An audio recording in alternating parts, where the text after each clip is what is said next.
అంటే 1,50,000 పడుతుంది అవును. హైదరాబాద్ రావడానికి. అవును.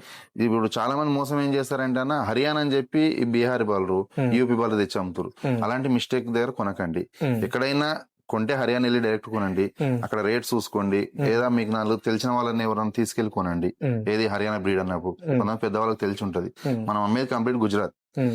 ఇది గుజరాత్ లో తిరిగి మేయడానికి ఇష్టపడతాయి బయట. హ్మ్. ఒక రైతులు ఏముంటది మనం ఎప్పుడు డైరీలో పెట్టుకోరు హ్మ్. బయట కూడా తిప్పి మేపుతారు. హ్మ్. అలాంటి వాళ్ళకి 100% సక్సెస్. హ్మ్. మనకు డైరీలో చేసుకోవచ్చు. ఇప్పుడు ఈ వర్షాకాలం అన్న 6 నెలలు గడ్డి ఉంటది. అంటే డైరీ ఖర్చు అంతా ఏంది గడ్డి ఇదే ఉంటది. మనకు 6 నెలలు బయట తిరిగి మేస్తాయి. అంటే జీరో ఖర్చు ఉంటుంది. హ్మ్. అంటే సొంత రైతులు చేసుకునే వాళ్ళకు ఇది మంచిది. చాలా మంది మిస్టేక్ కూడా ఏం చేస్తారంటే అన్న ఒక 4 బర్రెలు పెడతాము ఓ బీహార్ అలాంటప్పుడు నష్టపోతారు. డైరీ నష్టపోవడానికి రీజన్లు ఇవే.